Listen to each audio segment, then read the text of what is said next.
All right, good morning, everyone. Good morning. How's everybody doing? Morning. Good, good. Would anybody like to share gratitude before we jump into this? Candace, Kathia, any gratitudes that you have? Um, my daughter and having the good and bad days, teach you just having both good and bad days, but most importantly, my daughter. That's great.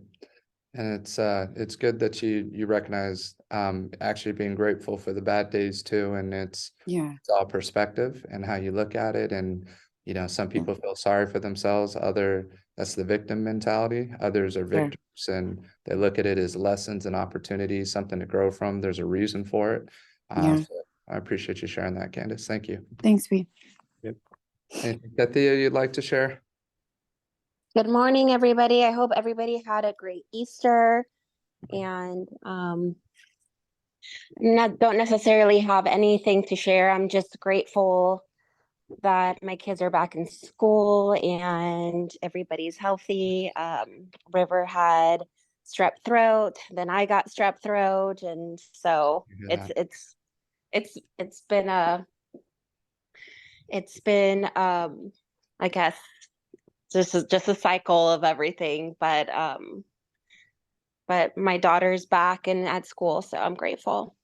That's awesome. And Danielle showed me the picture you sent to her of Emma and the kindergarten book. That was pretty cool. Yeah, they got the little BB monkey, so we were finishing it up yesterday, and I actually flipped through it. I was like, "Oh my goodness, look at all these cute little kids." It's crazy. It's a small world, but yeah, that's awesome. And thank you for sharing that. Hope you and your family are feeling better. And there's definitely stuff going around right now. So hopefully we can avoid, this next wave, and be through that. So glad to hear you're doing better. Great, thank you.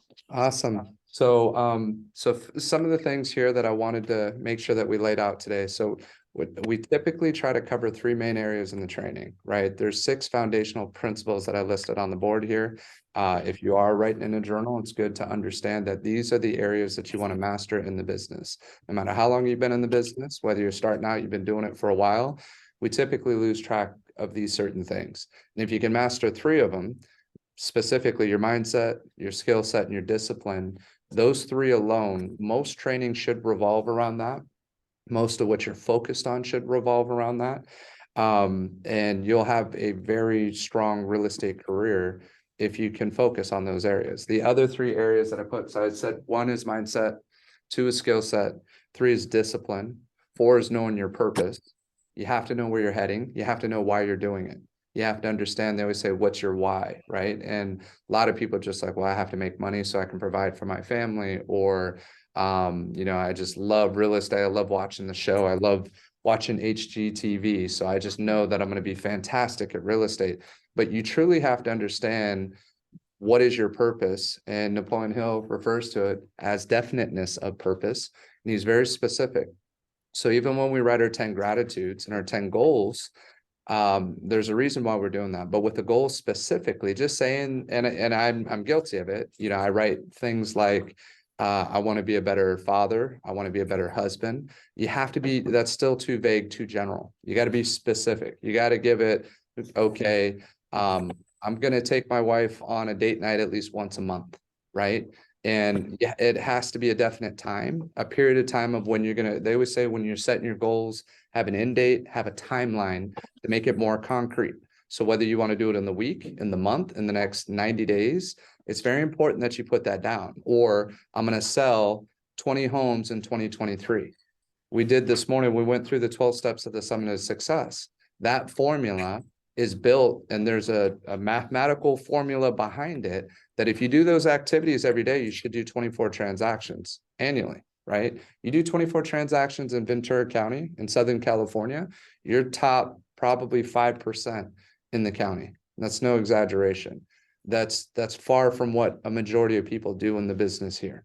Because our cost of living is so high, the prices are so high, we tend to get very comfortable. When you close a transaction or two, you can make 25, you can make 50, you can make $100,000 on a single transaction. people are typically feeling pretty good about themselves when they see that amount of money in the bank.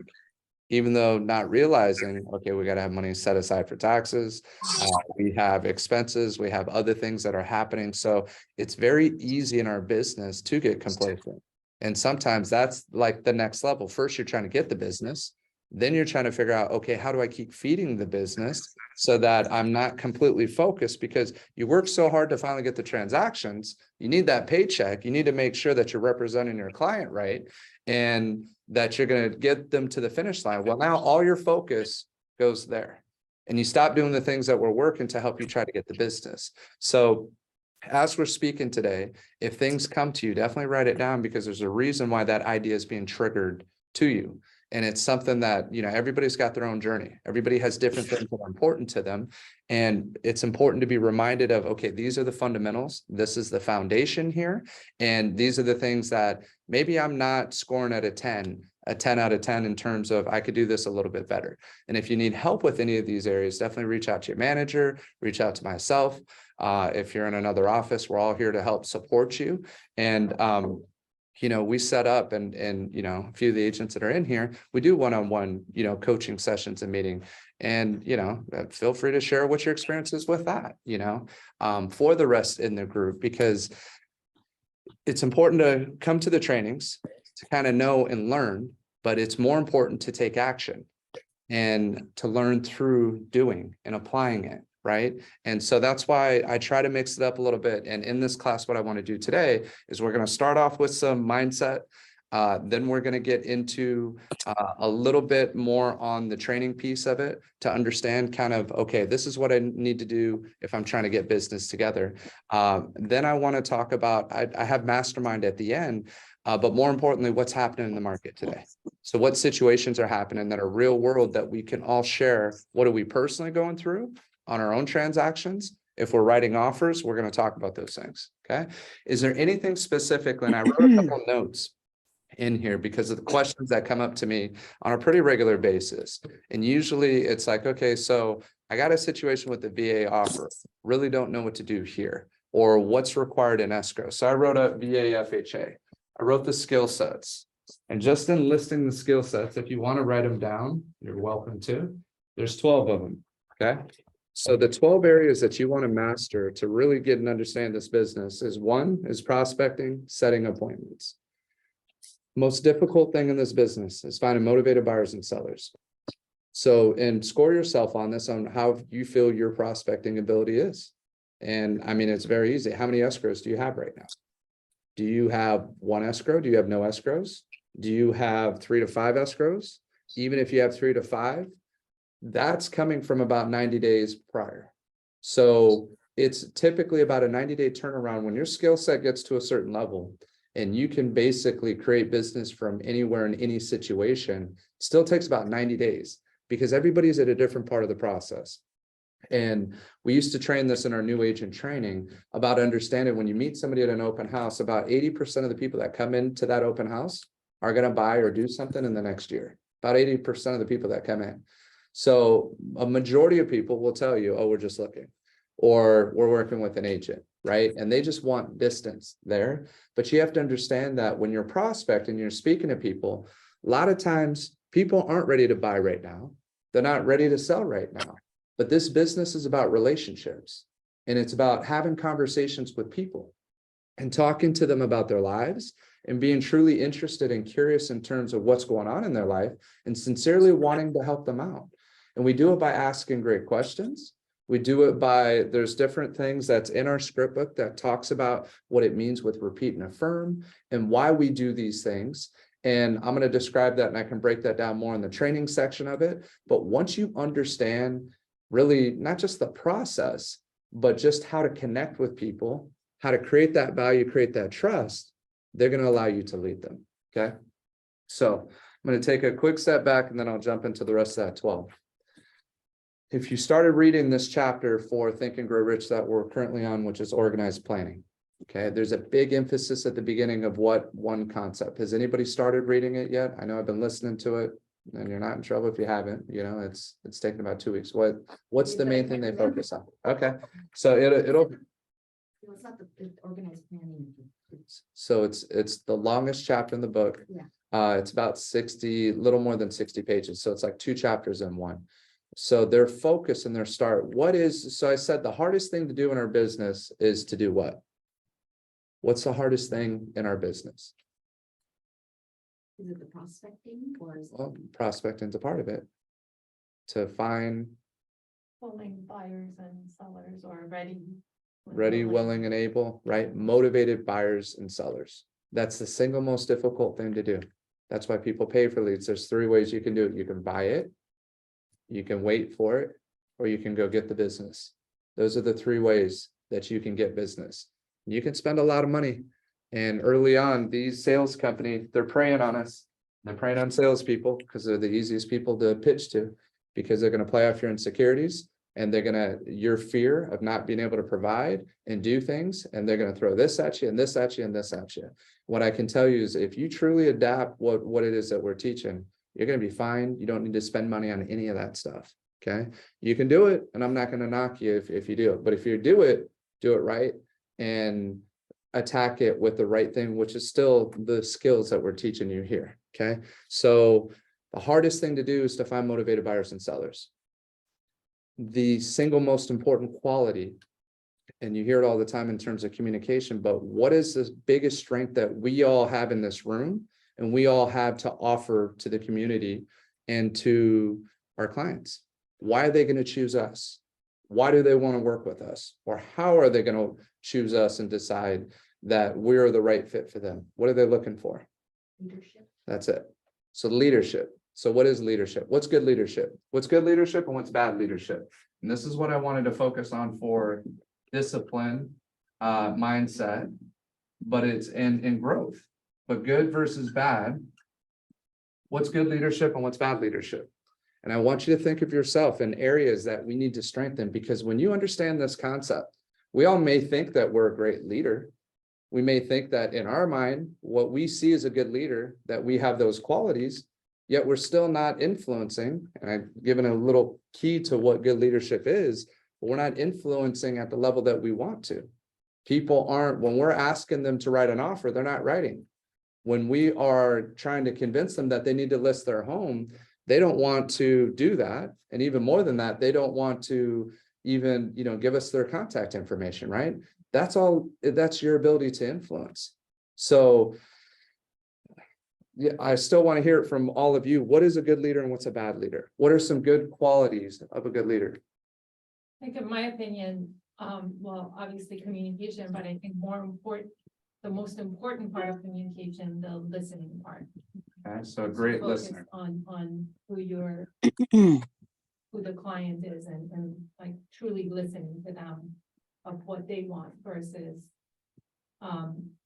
making assumptions of what they mean. That's beautiful. And that's great. Sounds like you've been to a training or two, right? So a great listener. I think that's an amazing answer for a strong leader. Okay, so thank you. That's good. Any other good qualities that you see, leaders that you respect? Who's a good leader? Somebody that you can think of. Current leader, past leader, go ahead. Oh, I was just gonna try and offer one. Yeah. But someone who's like able to adapt to multiple situations and offer solutions. That's great. So adapting and solution based or solution ability. Yeah, I think that's great too. So adapting to situations. So we call that versatility. Okay. So you want to increase your versatility. There's a book. I'm trying to think of what it's called right now. It is Versatile Selling, right? Wilson Learning Group. Yeah, Wilson Thompson Learning Group. Versatile Selling. It's about $12 on Amazon, little green book. And it's got some good graphs in it and things. And that's actually part of what I teach in terms of the communication process and how to connect with more people. So one of the things, just the key concepts out of that book with being versatile is we learned the golden rule. What's the golden rule? Treat others the way you want to be treated. Okay, so that's a pretty common theme, right? Treat others how you want to be treated. Well, what's the platinum rule? And this is in that book, Versatile Selling. What's the difference between the golden rule and the platinum rule? Do you I remember? don't remember, but I, like what popped into my head is treat others the way they want to be treated. That's it. Yeah. So there's a difference between treating others how you want to be treated personally versus treating others how they want to be treated. Okay, that's the platinum rule. Good leadership and good leaders, great leaders, can understand and identify somebody else's, what they call it, their personality style, whether they're more analytical, whether they're more of a driver, whether they're more, amiable or expressive. Those are the 4 personality styles. And we can get into it a little bit more, but you have to read the other person and you have to be the leader that they need you to be. And it's different for every single person. So you have to understand that. So that helps you become more versatile and being able to not just adapt to situations, but to adapt to different people. And the better that you're able to be versatile, the better that you're going to be able to connect with people and create that trust where they will allow you then to follow or lead them. Okay. So leadership, which is the most important quality that we offer as sales professionals, as leaders in the industry, as leaders in the community and putting more business together. Leadership is your ability to influence, nothing more, nothing less. That's the way John C. Maxwell defines it, your ability to influence. And we have to get out of our head that sales is bad, that sharpening your skill set in terms of being persuasive is a negative thing. It's one of the most important traits that you can have. And the ways that you can do it and become even better. And in my opinion, another very strong quality of a great leader is somebody who's very empathetic and sympathetic of other people. Somebody who can put themselves in other people's shoes. It's similar to what Nagme said about being able to be a great listener, right? Being able to be a great listener, part of that requires you sincerely caring about other people as you ask them questions, not judging them, not trying to assume or put them in some type of box, but being open-minded. So being open-minded, I think, is an important quality, right? It's being able to truly be empathetic. Empathy is huge. And these are all qualities as we get into the major attributes of leadership, which is in the Think and Grow Rich here. I'm going to hit 11 of them real quick. Okay. So 1, unwavering courage based upon knowledge of self and one's occupation. Unwavering courage, right? Not somebody who just flip-flops back and forth. No follower wishes to be dominated by a leader who lacks self-confidence and courage. No intelligent follower will be dominated by such a leader very long. Okay. 2, self-control. The man or woman who cannot control himself or herself can never control others. Self-control sets a mighty example for one's followers, which the more intelligent will emulate. Number 3, a keen sense of justice. Without a sense of fairness and justice, no leader can command and retain the respect of his followers. 4, definiteness of decision. The man who wavers in his decisions shows that he is not sure of himself. He cannot lead others successfully. 5, definiteness of plans. The successful leader must plan his work and work his plan. A leader who moves by guesswork without practical, definite plans is comparable to a ship without a rudder. Sooner or later, he'll land on the rocks. Number 6, the habit of doing more than you're paid for. One of the penalties of leadership is the necessity of willingness upon the part of the leader to do more than he requires of his followers. Number 7, a pleasing personality. No slovenly, careless person can become a successful leader. Leadership calls for respect. Followers will not respect a leader who does not grade high on all the factors of a pleasing personality. Sympathy and understanding, number 8. The successful leader must be in sympathy with his followers. Moreover, he must understand them and their problems. Number 9, mastery of detail. Successful leadership calls for mastery of details of the leader's position. Number 10, willingness to assume full responsibility. The successful leader must be willing to assume responsibility for the mistakes and the shortcomings of his followers. If he tries to shift this responsibility, he will not remain the leader. If one of his followers makes a mistake and shows himself incompetent, the leader must consider that it is he who failed. Okay. Number 11 is cooperation. The successful leader must understand and apply the principle of cooperative effort and be able to induce his followers to do the same. Leadership calls for power. Power calls for cooperation. So you want to ask yourself as you listen to those different qualities and those traits, how do you see yourself? Do you see yourself as a leader? Do you see yourself as a follower, right? And there's certain times that being a great follower is a necessity to becoming a great leader. Okay. And I'm not saying that it's good or bad, but it's important to learn from other leaders. And it's important to understand and be open-minded enough and coachable enough to understand that we all have areas to grow. And I can tell just reading through that I've failed in different moments on every single one of those things that was just listed there, right? And to be aware of it is important. And it's even more important to try to do some self-reflection and figure out, okay, how can I be a more effective leader? How can I continue to grow in my influence? And you can tell and you can see just when you go into a room, you can see in terms of the way people interact with you, and you can see it. And I've seen it with every single person in here individually grow in terms of their influence. And it's these qualities that are critical, that not just to be liked in a real estate company or in a real estate office, to be respected, but also how important that influence is in the community. And what your peers say about you, it's not that we operate in fear or worried about what they say, but that influence is important. And it's going to lead to you doing more business down the road. And these are lessons and things that I wish I would have learned very early in my career. It took me a long time to understand the importance and the value. I assumed that if I was good at my job, I knew my contract, I worked really hard, and I did good by my clients, that's all I needed. I really didn't think, I know it sounds bad, but I really didn't think I needed to really be concerned or worried about creating relationships with other agents. I didn't go to social functions. You know, it just seemed to me like there was a lot of phoniness. It just wasn't a scene I really wanted to be a part of. I had a completely negative attitude and approach towards that. And I did okay, but I didn't realize till I met other people who were very good with other agents and had a lot of great relationships and all these opportunities that always seem to land on their lap. And I'm just like, wow, everybody reaches out to you when they go out of town and they say, hey, can you help me out? Can you do these things? And in my head, I'm thinking like, I don't need that. I can do it all on my own. I don't need to depend on other people, without realizing that I was missing a big part of it. And until I truly actually stepped into a leadership position, started realizing how beneficial it was to have these relationships, how beneficial it was to help as many people as possible all the time. Not, people say, oh, it's for a paycheck. No, you only do it if you truly enjoy doing it. You may start a certain way for a paycheck, but you don't stay in it unless you truly are passionate about helping other people. And that's the reality of it, because nobody can endure the negatives and all the other things that come with it unless your purpose and you know what it is that you actually want. Okay. So any questions or thoughts about that? I just wanted to make sure we touched on it. I feel like we got a great group in here. So hopefully it maybe highlighted some things for you. Anything anybody would like to add to it?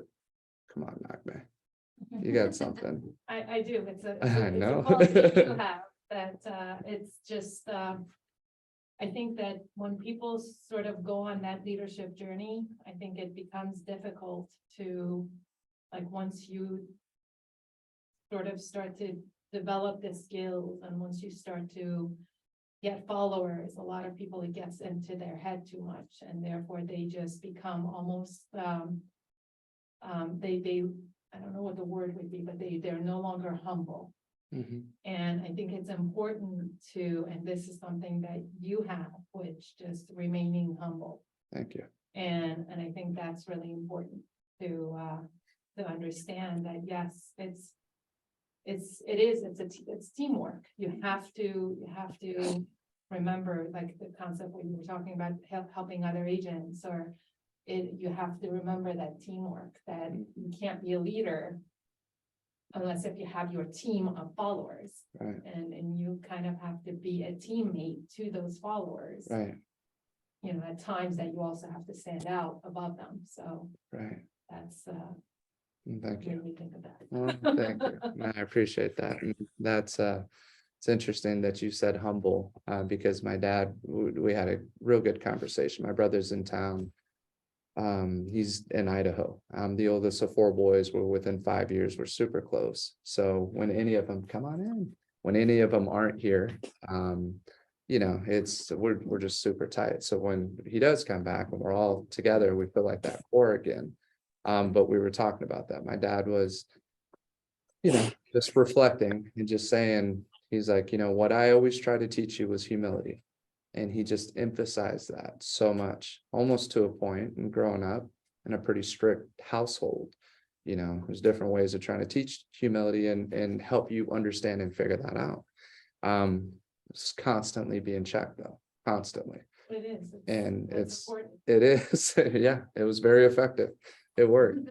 But it's, but I can tell from my dad, almost not like an admission or a confession about it, because he knows where his intentions were. And he just really emphasized that, where I looked at it and we all seemed to do it. And he said he did the same with his father. And he wished he didn't for so long, is you blame your fathers, you blame your parents for certain things. And for a lot of us, it's like limited thinking out of fear, just being concerned, not wanting to fail. I think in his eyes, from what I heard growing up, was he didn't want to see us get our hopes up, like to become a professional baseball player. And then your knee gets blown out, or you're just not good enough, right? You don't have what I used to hear growing up, the God-given size, talent, like you had to be this massive human being. Yeah, we see professional baseball players that are, 5'7", 5'8", no offense if anybody's that height, right? But not 6'4", 6'6", 260 pounds. So it's, there's a lot of things, and there's reasons for it, but more than anything, it was about humility and about being humble. And as I'm, hopefully maturing and growing, I start understanding I'm very appreciative. And now I'm just hoping that I'm doing those same good things for our kids, not trying to be overprotective, but in the sense that you're teaching and instilling those certain values, right? And sometimes I have friends who help me instill those values as well, right? So no, this is awesome. I appreciate all of you. Appreciate you coming today and being a part of this. So we're just jumping in right now. So we were talking about leadership, good qualities of great leader, right? How important that is in our business. I guess I'll give a quick example of this, kind of jumping towards what I said we talked about at the end. So shifting gears just a little bit, but in talking about the importance of leadership. So I had a conversation with an agent just yesterday, strong agent in the area. And she actually said that she's being told that she's been too pushy, and she's the farthest from that, yet struggling with putting deals together, struggling with business. And I'm listening to everything, because I can't just start jumping to, well, you need to do this, you need to do this, you need to act this way. But what I find is a common thing that as agents that we have to learn how to do. One is grow in our confidence and our conviction that we are the authority and that we do know what's best and what's happening in this market today. And if you don't act with that type of conviction and that type of certainty, that they're not going to follow us and they're not going to make the right decisions. And the right decisions right now, and we'll talk a little bit about what's happening in terms of the market, but you have to be able to change your client's perspective to put them in a place of success. So I'll share the example really quick. Clients, known him for a long time. He's a fraternity brother from San Diego State. He's an attorney, and he helped us out, recently, not too long ago, with my mom, with my wife, with her car accident. Real good person. Been looking and saving money for quite some time. Super strong buyer, but they've never pulled the trigger on buying a home. He has saved up over $250,000 saved, right? His current rent was about $2,600 a month, which is great in Ventura. But he's been wanting to buy a place. So he calls the property manager, says, hey, we're interested in buying this. Do you mind reaching out to the owners to see if they want to sell it to us? So property manager gets excited, right? Like, okay, they want to buy, let's see if they can do it. Call the seller. Seller's like, yeah, we've actually thought about selling 3 years ago. And so as I'm talking to my clients, now they're just like, oh, shoot. Now, what if we didn't want to move right now, but now the sellers want to cash out on this home?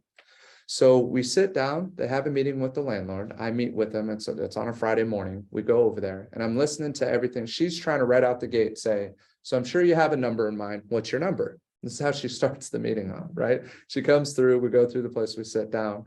And luckily, I had coached him a little bit beforehand. I said, don't say anything in terms of what your number is, any of that. Let me ask some questions. So now we do what we teach, discovery. And so I said, so before we start, and I like to do this, I like to give before I ask, okay? So before we start, our client's biggest concern right now is that if for whatever reason, the seller and the tenants, landlord tenants don't come to an agreement on terms, that they're not gonna have to be out of this house in 30 days from now. Okay, that's their biggest concern. They've been there for about 3 years.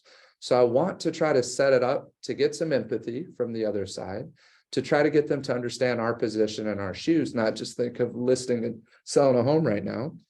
So we know it's a hot market. We know there's low inventory.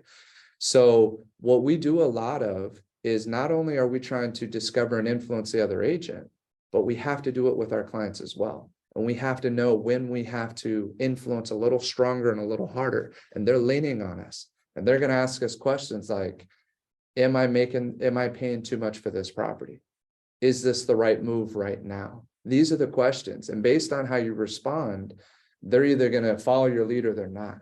And that's why it's so important that you understand these qualities and understand how to become that person who speaks with that type of conviction and truly empathizes and understands their situation. Because when you do all that, it all gets a lot easier. It really does. Everything just starts coming together. They write what you want them to write. And they win more than they're going to lose because they're following your lead. And my old approach was more facilitative. Like I didn't want to tell them a wrong number that they were paying too high. Or I didn't want to think for them. I wanted them to think, and I was just going to guide them through the process. Can't do that in this market. You can't do that and be successful. That's the reality of it. So the biggest thing is your integrity, your intent. Are you truly trying to help other people out? Because to be good at this, you have to be strong with it. And that's, getting back to the actual situation in the story, she finally gets to and says, well, we had a range in mind between about 7 and 750. Which is exactly what I thought. It's in Ventura. It's right off of Victoria and Telephone, over by the courthouse to the right of it on that north side. Streets are a little bit rough, but these are nice neighborhoods, detached homes, about 1,400 square feet. 3-bedroom, 2-bath, had popcorn ceilings, kitchen's pretty original, decent sized yard, about 7,000 square foot, not backing up to Telephone on the other side. But right now, if you were to pull up Ventura, how many listings would you think you'd find around the 750 mark? Hardly anything. A few. What are you seeing in Camarillo right now? Under 800,000? Under I 7? just did Seven homes? Well, there's a lot of leisure village. I think there's Right. 17, but there was 26 up to 950 in Camarillo. So 26 and- homes and up to 16 9. of those were leisure village. So Right. Were they all? Uh-huh. So there's, So there was like what, 10? and a couple have popped on, and I'm starting to see the signs start popping up in the neighborhoods. But yeah, so there was roughly about 42, 44 total actives in Camarillo. So if you pull up right around the 800 mark, because I pulled up for them just to see 3-bedroom, 2-bath, right around 700 to 800K, 2 homes popped up. Call both the properties. One of them's on Loma. That one was listed at 750. Pulled up RPR on it. I talked about it a little bit last class. Pulled up RPR. RPR had it at 870. So it's at 750. Comps were at about 870, and we just sold one on Loma, so I know exactly what's going on in that price point. But the values are up there. The values are 850, 870. They had it listed at 750. So what do you expect as an agent? And your client sends you the listing because they're like, well, we just saw this new one pop up on Loma at 750. And that's what the price they told us. So that's ultimately what the seller came back to us with, 750. All original furnace, single pane windows. The roof was done at least probably about 10 years ago, but a pretty original property. And even the agent slipped and said, yeah, seeing the condition, I'm thinking lower, like on the lower half of the range. So we're still thinking under 725. When she calls back, she says 750. 750 is what they're going to ask, and they will offer it to you as an exclusive first before they put it on the market. So now my clients are like, but she said low 7s is what it's worth. Do you think it's going to appraise? Right? All the fears and the things that come out. And so what would you do in that situation? Before I share with you what we did. She comes back and says they're going to list at 750. You have an opportunity now to be able to write an offer before it goes live. You've lived in the house for 3 years. You pretty much know what it is, what you're going to have to do. You like the neighborhood. You're not in love with the home, but you're not, you're grateful for it. It's about 1,400 square feet. And you know that the seller's gonna list it at 750. Number one, do you think that if they put it on the market at 750 in this market right now, do you think they'll get it? Probably. Wait, this is now, or are we Today. talking? like This couple is months like, ago? no, this is a week ago. Oh, This is okay. like in the last week. okay, so yeah, So what do you do? right now I would probably write it a little over. A little over, Yeah. okay? What else? Any other thoughts or so, even though the listing agent said, looking at the condition, that she believes it's more in the lower half from 7 to 750. And you have a client who's very conservative with their money, conservative with buying, they haven't pulled the trigger, they've been renting for 3 years, right? These are things that I talked about. Okay, you've been paying about 2,700 a month for 3 years. House is paid off. How much money is that in payments roughly? It's about 30,000 a year times 3, $90,000. So I brought that up. I actually brought it up in front of the agents and them all together because I was trying to get sympathy on the other side. Okay. So I said, they've paid about 90,000, been great tenants, paid 90K over the last 3 years. What else have they lost over the last 3 years? Is this the seller or the buyer? This is the buyer. Oh, What is the Sorry, buyer what? lost? The write-off? What else? Taxes. What else have they lost? Tax write-offs? What else have they lost? The appreciation. How much appreciation do you think that home had in 3 years? Guess, just a guess. 100 grand. Minimum 100, I right? was gonna say more like 2. 1 to 2, somewhere in that range. And I made that very clear in front of my clients and in front of them for 2 reasons. Not to embarrass my clients, but to get them to understand, you got to pull the trigger. You've waited for more than 3 years, but in the last 3 years, you gave $90,000 in payments that could have went towards paying your principal balance down, right? 90K. You also lost the tax write-off. You also lost the appreciation that we know in the last 3 years was minimum 100, 150,000 minimum, right? So not only are you paying out 90K and get nothing for it, yes, you got a roof over your head, and $2,650 a month is amazing rent, which isn't going to be the case anymore because now they're going to sell the home, whether it comes together or not, right? But even more importantly, you missed out on 150,000 in appreciation. Luckily, they were able to save 250, but just imagine if they were able to save that 250, maybe not 250, but probably 200. I mean, just take 30 from it, so 220. But those payments went towards paying the principal balance down and made that appreciation 150. It cost them probably about 250,000 to save and pay low rent. You see what I'm saying? So that's what we have to do to make sure that they make the right offer. And it was tough because then it was like, you know what, we said it from the beginning, we're going to follow your lead. And originally, we were originally game planning it, we were going to write 735, ask for 12,000 back for a 2-1 buy down. And we were going to go that route and try to bring that payment down. Because even with 250,000 down at 750,000, you're looking at roughly, guess what your payment is, ballpark. Do you know ballpark? So 250 down, $750,000 purchase price. 38, or 4,200. It was close. It was like 39, a little over 3,900 a month would be the regular 30-year fixed. You do the 2-1 buy down, first year you save about 600 a month, second year 300 a month. So now it takes it down to 3,300 a month, which is great. It's not no 2,650 in rent, but you're getting the tax write-off as well. Okay. So saves it about 600 a month in that first year, 300 a month in the second year, and then it'll eventually go up to the 39 after year 3 and be fixed. Okay. So it's important to understand that program.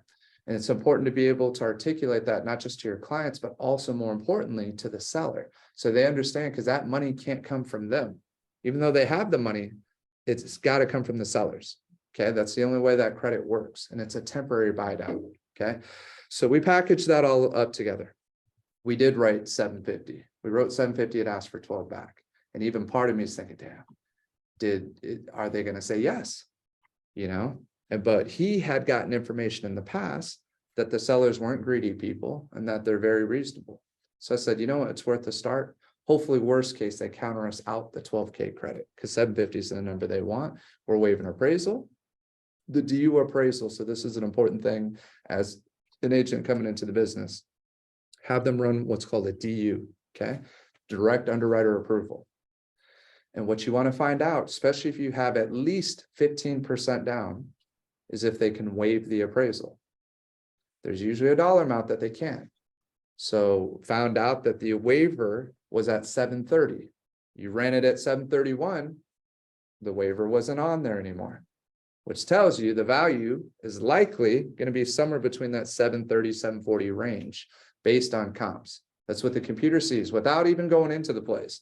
And this place isn't anything impressive, but that waiver for the appraisal is important because as you're trying to get the offer accepted, especially if they got 15, 20% down or more, in this case, 30% down, they can tell them, okay, this is a guaranteed at 750. You don't have to worry about somebody writing 750 and then getting a low appraisal and then trying to come back and save $20,000 or renegotiate at that point in time. The other thing is writing high and then asking for ridiculous credit towards repairs. And that was a question she asked me on the phone once we presented the offer. And she said, so when you do your home inspection, are you going to ask for lots of credits and have this laundry list of items and things to fix and do? I said, they've lived there for the last 3 years. They know what they're getting. I said, but more importantly, we are going to do our due diligence because now if they own this property for the next 30 years, it's their first purchase. I want them to know what they're getting. I said, but no, we're not doing anything in bad faith. Now, if we come across something that's something major that we need to discuss with you, we'll discuss that. But if there's nothing major that comes up, then we're gonna be very reasonable through this process in appreciation for you giving us an opportunity before it goes out to the open market. Because bottom line is it goes to the open market, it's being sold as is. They're gonna get multiple offers on it. It's gonna go over asking price. So they're gonna pay more money as is, and we're gonna have to waive it anyways. So why not do certain things up front? Right? If you're already gonna do, it's the same idea of if you're gonna tip the waitress or the waiter, right? And we always wait to the very end. I've heard some people, well, they'll actually, this sounds horrible. It's bad. They put the tip out there up front, right? And they actually have certain dollar bills laid out. And if the service is good, they leave it all out there. If it's not, they start pulling some money back and just start pulling it back. I was just like, you know, so I haven't done that. Heard about it. I was just like, you're so cheap, you know. I know, but it's just based on what they're doing. But again, if you're going to tip somebody, you're going to do it, just do it up front. You know, you don't need to wait till it's already done. And some people are like, wow, and they're going to work even harder. Now, you shouldn't do it just because of that. But it's the same type of idea. If you're already going to waive your appraisal, if you're already going to go as is, be strong up front. But now everybody's starting to do it again. So that is the kind of market that we're getting into. Any experiences, anybody with writing properties? Because this is, I hope this is helpful when you hear this kind of situation, but you have to be strong. And these are some long 30-minute conversations with the clients. It's not easy just getting them to understand the contract. They want to make sure they're making the right decision. And then they're going to ask you, what would you do? So what other things can you do and share and say for them to understand that, yes, it's only them competing against themselves. And the agent said there's a range 7 to 750 and it's on the lower side. What else can you say to make sure that they write the best offer they can write? Well, for me, I would be like, you're not going to be competing with anyone. You've seen inventory. This is what's available, and you know, you're not going to compete. That's a big one. Like, Right. You better go in strong, and hopefully we get the opportunity to work, you know, without it going on the market, and Right. make them understand that. I think that's the number one Right. picture that we need to paint on them. Right. So the advantage of working here in this situation without competition versus in the competing market, right? But You girl. have to encourage the seller. I know. Market, and you need to offer them. What's up? Highest price they want, which is the 750, I think. Right. No, That's absolutely. the goal. It for is. the buyer. You have to think Did in they their give us- heads. We don't know yet. We're still waiting. Oh. So that was submitted yesterday.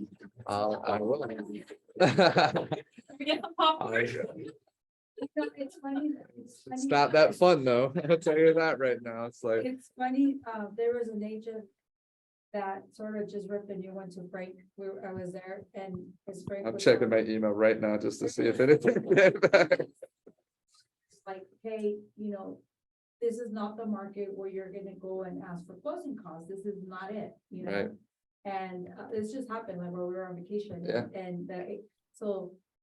anyway, it was, long story short, the agent, which is another agent, not even the agent that's representing them, they met this agent at the open house, right? So they just trying to obviously get them to ride with her, and Frank's like, no, like, do not ask for closing costs. This is not the market for closing costs. Listen, and this house was listed really low. Anyway, long story short, the agent just told him, like, like, you're discouraging, like, how dare you tell them, like, do not ask for closing costs?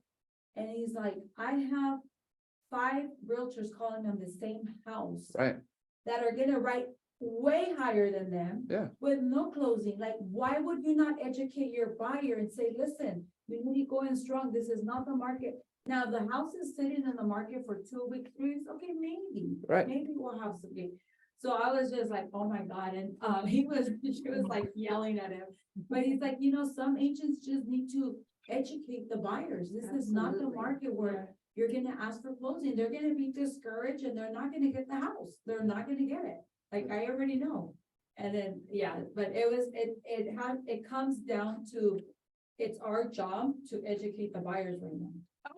Always, whether it's the Always. buyers or sellers market, but I think right now, because there's so many programs out there, there's so many, I mean, I think every agent has, 5, 6 qualified buyers. I have 12 qualified buyers. I don't have anything to put them in. right, So it's like, I feel like we need to Here, educate, honey. the buyers right.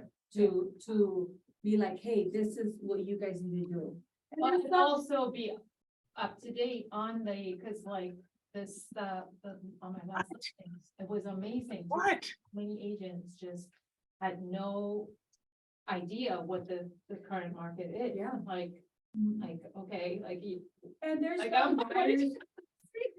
And you know what, like, I go through it, there's some buyers that even if you try them to write strong, they can't write strong. that's They have no exactly money, it, they and that's, have- yep, They're doing the base, and I get that. But then there's also some buyers that are stern and like, oh, no, I'm gonna, okay, you know what? Let's write out what you said, and I'm sorry, sometimes buyers need to be like, oh, shoot, I really wanted this house. You were playing the ball game. So are Right. you ready to play the ball game now on the next Right. one? Because, and then 9 out of 10, they're the ones that tell you, let's Come go on for in. listed, let's not ask for closing costs.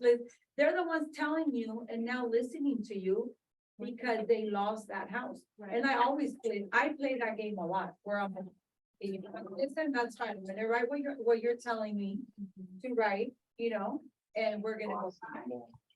You know what I've been having, issues with, or had a few issues, or can I ask a Please. question or share? Yeah.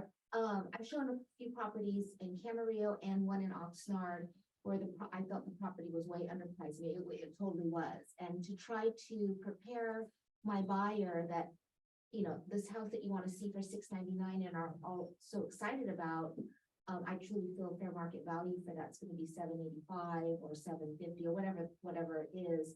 Right. And it's hard. I'm trying to be honest with them and share, what the reality is, but I also feel like I'm also discouraging them in the same point. And there's been 2 houses in Camarillo that have been way underpriced Right, and like at least 50 to 70 grand. And like I said, one in Oxnard. right.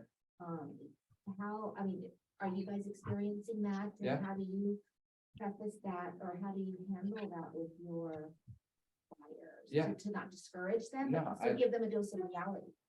You always have to. That's a great question. So I changed the screen, so instead of them having to stare at me, just nodding at everybody, right? As you're all sharing some great things. Let you all teach the class, because you're all better teachers than I am at this. But it's perfect. You're spot on with it in terms of how strong, you have to discourage clients at times from doing things that they get excited about. And a lot of this is through education. So a lot of it is trying to help them understand, which I did with these buyers. And that's why I wanted to talk about that story and that situation. So kind of the process and some of the steps of what I do is you want to be able to give them real-time information of what's happening today.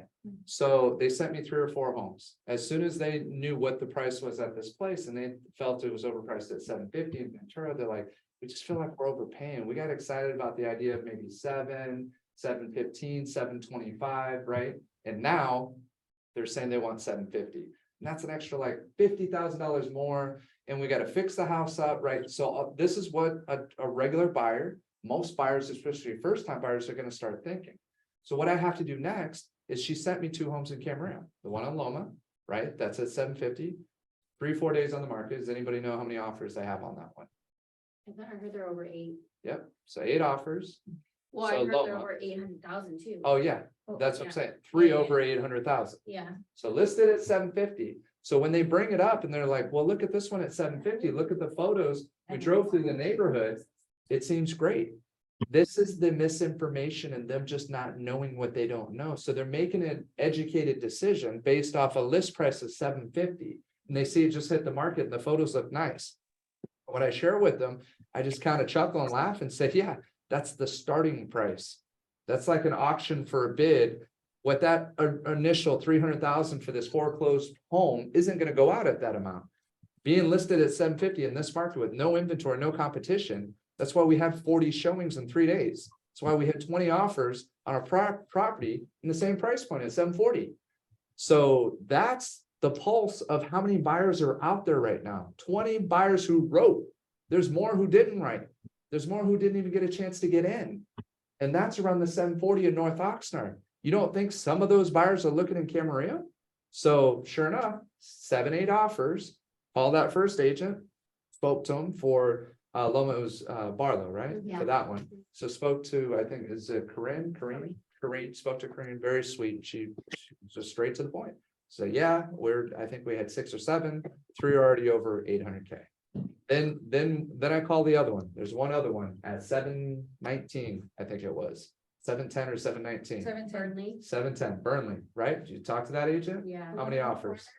I haven't talked, I was on vacation, but I. Okay, but you saw it, right? Yeah, And they have multiple offers or encounters. okay, are you in counter? yes, ma'am. Okay, well, I won't say too much.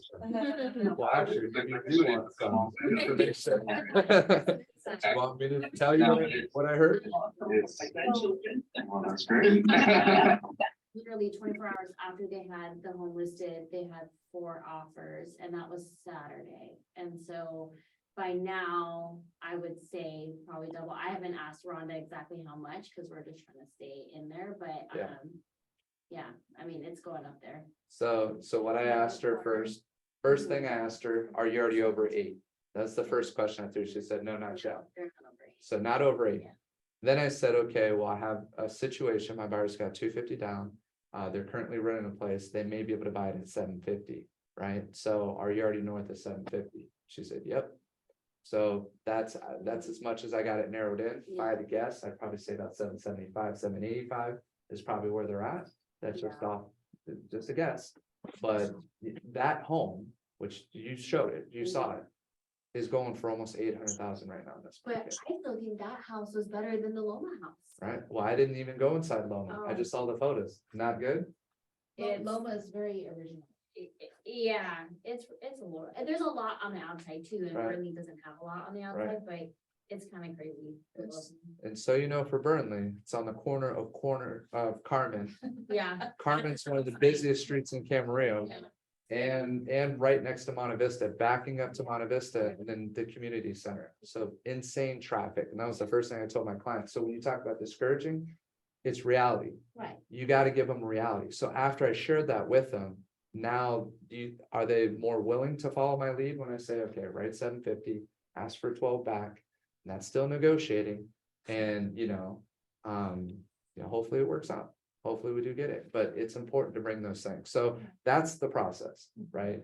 You focus on one, but you need to make sure that you know everything else that's available. Get them to understand the difference between no competition versus what the market's going to bear right now, especially on any home that's under 800,000. Detached home. That's the reality of what's happening. So it sucks, it's crazy, but getting back to a situation where you got all these buyers, and this came up in the conversation, what else do you do? Do you wait for the inventory? All buyers and nothing. No, I'm just saying, you have buyers and no inventory, what do you do? What's the solution? You door knock. That is the answer. You door knock, and that's actually what the other agent brought up. She's just like, yeah, I'm seeing the homes being sold before processing. So yeah, you have to. You got to find them inventory. You got to go out there and reach, and you got to understand that there's a huge opportunity out there for that right now. Because a lot of sellers don't realize, just like you said, the agents don't know what the hell's going on. The sellers have no idea what's going on right now. They don't know yet. You think the media and the news is saying that the home in North Oxnard had 20 offers on it? They're not saying that yet. Well, we're back in that transitional market where is, everybody's getting, like, we just came off of one, got used to it, and now we're back into another one. Get used to it, like, okay, some It homes is. aren't getting anything. Some homes I don't are. think- So- I think all homes are getting something. Well, I don't see any, well, I don't know, it's so crazy. I had, I just feel It's like, more getting it than not getting it. Yeah. But there are still homes that have been sitting. and That there's happened. multiple that have been sitting there and. too high. Yeah. they Well, are. that's the thing, that, and when I priced mine, a lot of people were like, oh, you priced it low. I'm like, no, look at the one that has been sitting there for How much did yours 72 go for? days. Which one? The one in Oxnard. 791. And I apologize. I know we were. No, talking no, about- no, my buyer couldn't go that high, and that's why I didn't call you back, actually Lily had a buyer for that, but. Yeah, It was insane. we have an off-market opportunity, I think we're gonna. Good. How much Good did the luck. Loma one sell for? The Loma, uh, 8? Oh, somewhere around there, 810, 820. I don't know. Wait. Not sure what the final. last time I heard it was. No, the old one, I think, was it 810? Yeah, I know she had all, I she think the had- last number she had told me was 840. No, yeah, I think No. it was 8:30, she had a few, and then I think they ended up accepting 8:10, she had to work with that buyer. right. Yeah. No, it's good. So I'm glad we definitely had the market discussion. Is that helpful? You guys kind of get an idea? I mean, it sounds like everybody's pretty in tune with it, but that's really important. You gotta go. All right. Well, we're losing one of our teachers here. It's 10:12. No, it's okay. Well, 10:12, want to be mindful of everybody's time. So, let's, what would be the most helpful just in terms of training and the role play? Any particular concept or idea with what we're facing right now? How to prospect, how to follow up with SOI, how to. What part of your business would be the most beneficial to you? We can jump into any piece of it, and then I just want to role play. The objection handling is always important. We did a little bit of that last time. Everybody had so much fun role playing last time. That's what I made. About them missing this. No, I'm trying to find out No, I am, yeah. what area for this group here would be most helpful in terms of skill set to practice. And do a little mini quick training on it. So on the skill sets, actually I didn't finish it. So yeah, prospecting, setting appointments is number 1. Number 2 is lead follow-up. Number 3 is pre-qualification. 4 is presenting. 5 is objection handling. 6 is closing. 7 is pricing. 8 is negotiating. 9 is price reductions. 10 is future pacing. 11 is customer service, and 12 working with buyers. Out of those 12 skill sets, is there one specific one that would help you right now in this market? Or that you've currently been going through and you're trying to figure out, like, what do I need to do? What piece of it skill set wise? I'm not talking on the discipline side. We're talking more so just on any of them. There's just a lot of great information in here on all those. So I honestly feel like the biggest skill for us to polish is how to. I guess it kind of lands in the objection handling a little bit, but it's more of like when people have questions on the market, how to answer those articulately. You know what I mean? Like, Yeah. so that's we're kind of flowing with what's going on too. Like, we're still getting our handle on the day-to-day changes. right. So I feel like if we can hone in on maybe go-to things to say or phrases or how to capture the market in an articulate way when you have those conversations, I think that's a skill set that we should try to work on. That's Like, great.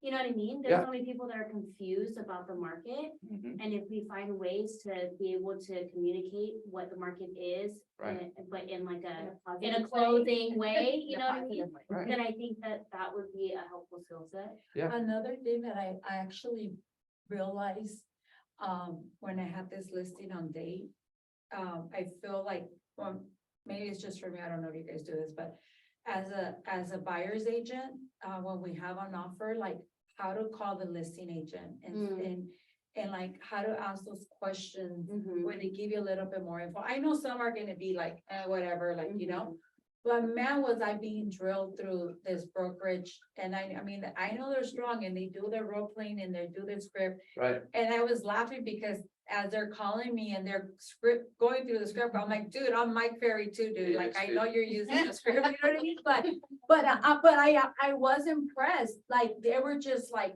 on it, like Yeah. calling me almost too much where it was annoying me on the follow-up. And I'm like, Jesus, like, right. and I'm like, I don't do that. No. Like, I'll follow up. Hey, did you receive my offer? How many do you have?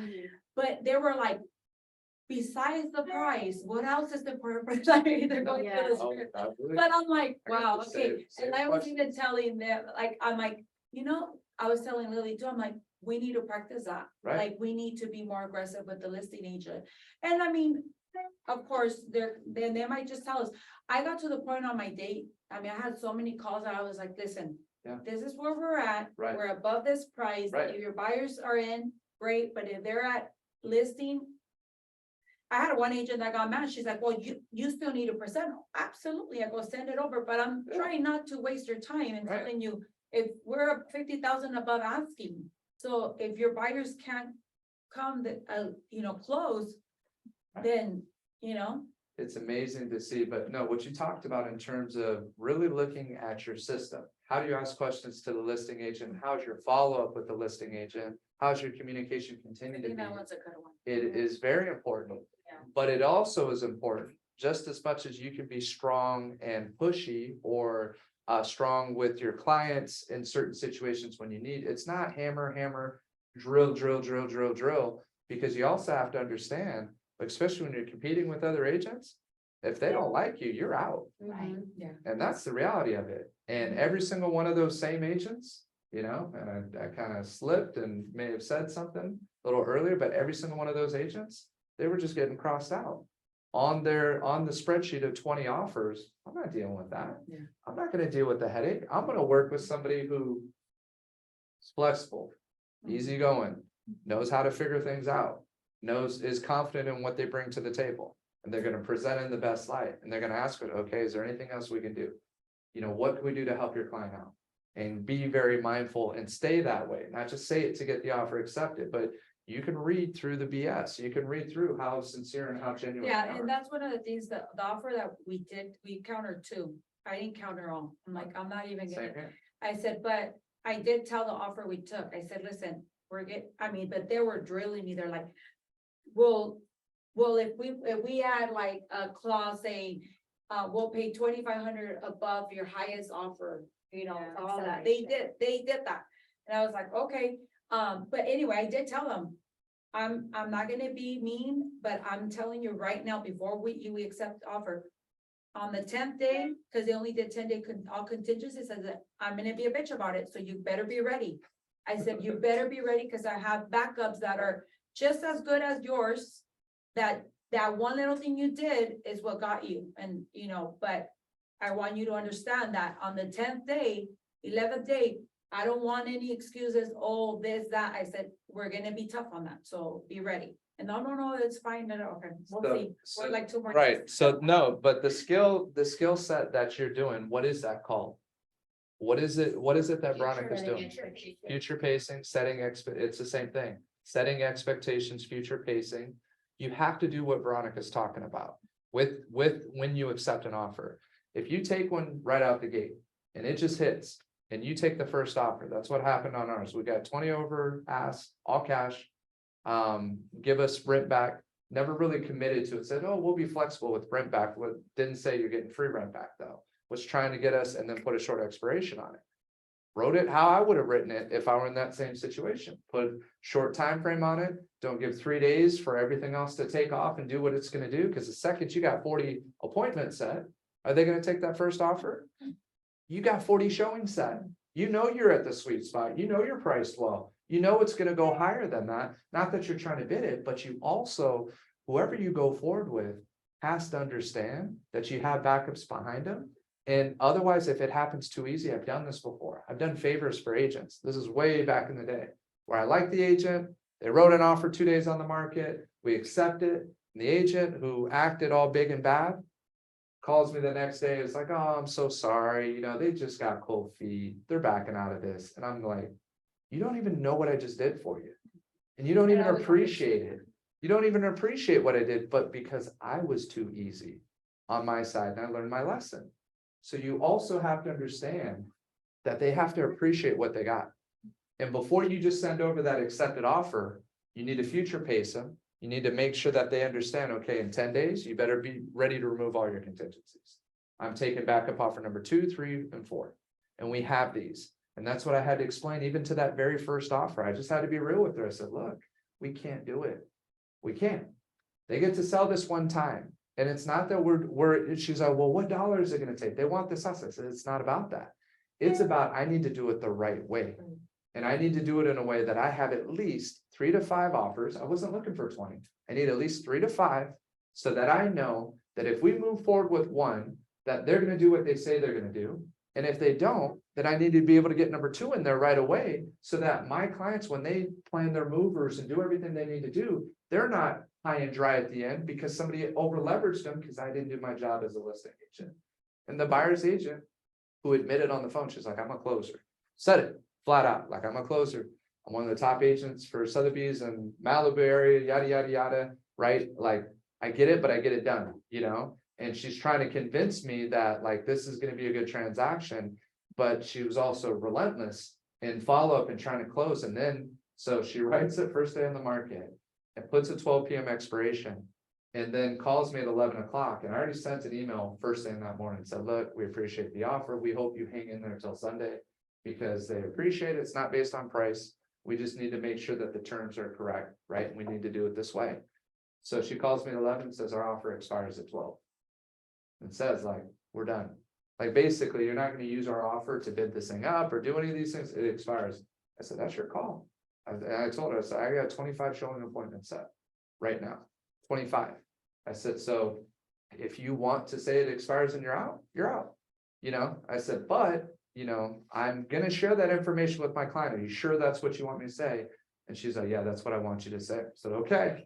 After I don't budge, then she's like, well, we'll probably come to the open house and then we'll probably resubmit. And they did. They were one of the highest offers at the end. But that first impression, so what I wrote on here, don't expect a counter. Right now, when you write, you cannot expect a counter. You can't ask for a counter. How many agents will say, oh, just counter it, just counter? No, do your job as an agent and get your client to write their best foot forward. Because you can write your best foot forward, you can get all the answers and still not get the offer accepted. And it's not always because a listing agent's trying to double into transaction. There's something else that's going on. You have to try to figure out what you can. And in this market, unfortunately, you're going to lose a lot more than you're going to win. It's just the reality of it. So the only way we can flip it is take the listings. Okay, so the buyers are important, but we gotta get after listings. Okay, any other, yes, we do. Any other objection handlers or things? You talked about the market. Do you want to role play the market? And really, we already touched on it in terms of being able to compare and convince somebody to write a certain type of offer, right? We also talked about in doing that, and I went through the whole thing with my buyers, the benefits of owning a home right now. So are we pretty clear and pretty confident that if we talk to if we door knock and somebody seems like they're on the fence about listing their home right now, what would you say to them as we talk about the market? Or you run into somebody at a birthday party or an event and they're asking, what's the, you know, we're really not sure what we're going to do right now. What's the market like right now? So how would you, let's just start, Cassie, how would you start it off? Extremely low inventory. Extremely low inventory. What do you mean by that? We're seeing so many multiple offer situations. We're talking to a seller, right? Yep, seller. We're seeing many multiple offer situations again. Okay, It's still a seller's market. still seller's market, okay. Well, first I would say the market, to a seller, the market's fantastic. Okay. We got. Market's fantastic, right? To a buyer. Yeah, not just to the seller, Yeah, to the right. seller. So why do you think we haven't seen blast of social media? And I'm sure it's coming, I know it's coming.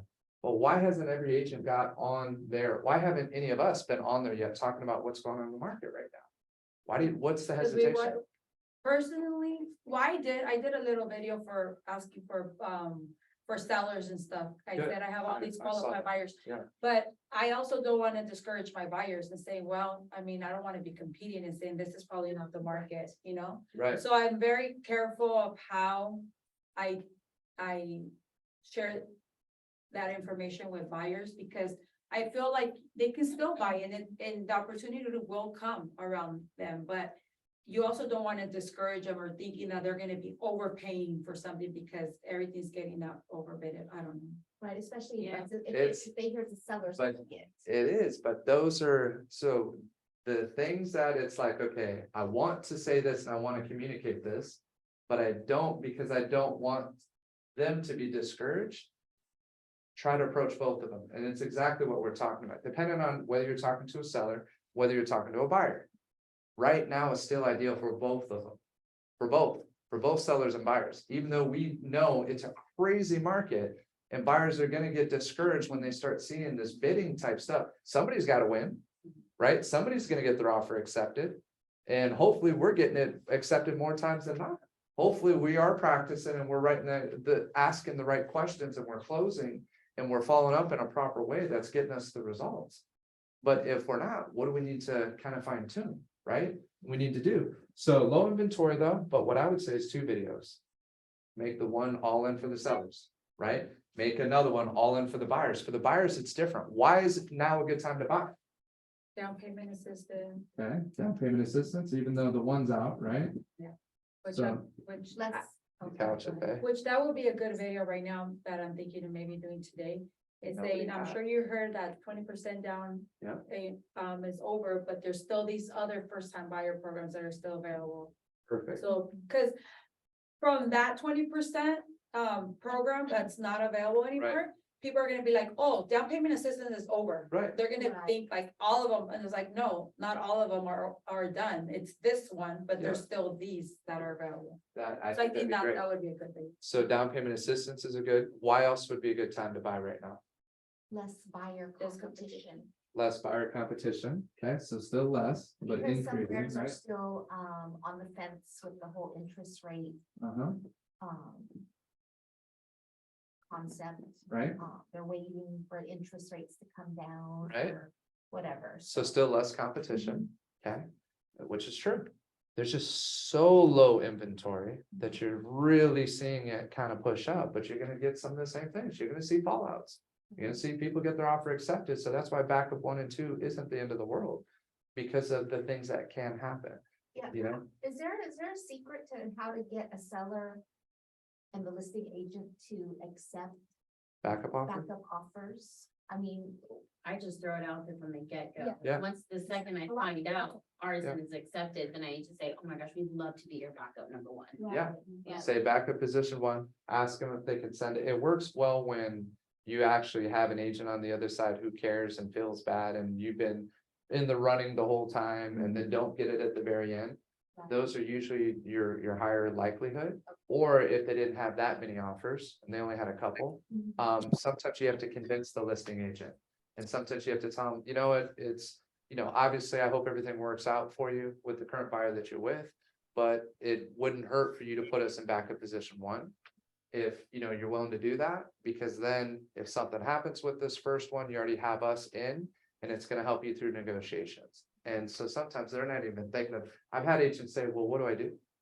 And it's like, oh, it's this backup offer addendum, BUA, position 1, right? Or I BUO. always offer to send, like, I'm just like, hey, is it okay if I just send you the backup offer? Because it's one You right have now, Yeah. and just to let us have it there for it in front of Right. them, and it's a lot easier for them to just go ahead and get that signed. Yeah. Because Can I jump in? Yeah, who do we got here? Elizabeth Everson. Hey, Elizabeth, welcome. Hi, thank you. So I actually have a backup offer in right now on a house that my clients unfortunately pulled the trigger too late. And I immediately submitted a backup offer and I insisted on getting it signed. So when you submit a backup offer, it doesn't mean anything if the seller doesn't sign it. Right. I know that sounds simple. So our backup, the time frame is over on Monday. And I have a really good feeling that we're going to get it, that the buyer can't perform because they're contingent on the sale of their home. So I guess my message is I convinced the seller to take it. Right. Because this way they can continue packing and not have to wait. Like Yep. we're just going to pick up right where that buyer left off. We'll even use their reports. Yep. And they agreed to it. So It is. No, thank you, Elizabeth. I appreciate you sharing them. So you have to convince the listing agent, right? And you got to remember, especially right now, when you're getting bombarded by, all these agents and everybody who's trying to get your attention, you're exhausted. So sometimes you got to be a little patient. I took about 2 days before I sent both the backup offers to position 2 and position 3, or actually 1, 2, 3. So I sent 3 of them out. And they were asking about it, and they were just like, yes, please put us in backup position 1, because they know, especially when you have these frenzies of people bidding up and they're just jumping because they said to jump high. And so you jump high, you get it accepted, you're like, oh snap, like that's a much higher payment than I was expecting. Or the next day the rates go up. And that's potentially supposed to happen this week. Rates are potentially going to go up. So I use that. And that's if you have an opportunity, which I had that rare one, right, with the landlord tenant situation. I told him, I said, look, we put a 12 o'clock expiration for tomorrow, because if we can lock the rate in now, we know we got it at this payment. If we don't, the rate can go up. That can throw this whole thing off. We're only asking for 12 right now, but depending on what happens, it could be a different amount. So we have to find ways to tactfully still put pressure on the other side, but still not over the top. That's really the art in terms of what we want to practice. I just want to make sure, because I know you brought up the question on the market. What do you all use to stay current on your stats? Are you using Flex Market Summary? Does that help you? Do you run it? So one of the things that I do before any listing that I go to is I'm going to run a search and see how many active properties are out there. You have to know the number of active homes, right? To emphasize that there's no competition right now. There's no better time than right now to list a home, okay? Second thing that I'm going to do is I'm going to check and see what's sitting and what the situation is, just like we did, and call and find out, okay, X amount of offers, you're already over this price, you're already at these things, and get them to understand that pricing intelligently is still the smartest thing you can do. And don't worry about pricing too low. You be worried about pricing too high, right? That's really the biggest concern. And making sure that you don't do it in a way that comes down, because you could screw the whole thing up. But if you price it at the right amount and give it enough time, you're going to be fine, and the market will do what it's going to do, right? So it's still coaching with that. What else do we talk about the market though? Just in terms of numbers, things. Well, I don't run the Flex Summary yet. I'm going to, but I usually run the monthly county market stats and Good. city market stats, so that I can tell them the average days on market, which last time I checked, for March, no, we don't have March yet. For February, Right. it was 14 days in Camarillo, Okay. which is Low, nothing, right? Which is very low, but I haven't run the Flex yet, so I don't know Okay. what that is. But So labor market, active listings. right. and- Pendings, Pendings. sold, right? If there's a time where there's expireds and canceled, right now you're not going to see that, right? And just so you know, average days on market for most areas are right around 40 to 60 days. Oh, really? Most about 40 to 60. However, the ones that are going pending are typically going in the first less than 3 weeks, but first week to 2 weeks. Those are the ones that are going under contract. But now you're going to see more. Those numbers are going to start shifting some. So the market is shifting. So you have to talk about where it's been to where it's at, but always ask them when they ask you the question about what's going on in the market, say, it's insane what's happening right now. But let me ask you, what are you seeing? And see what they say first, and see what they know.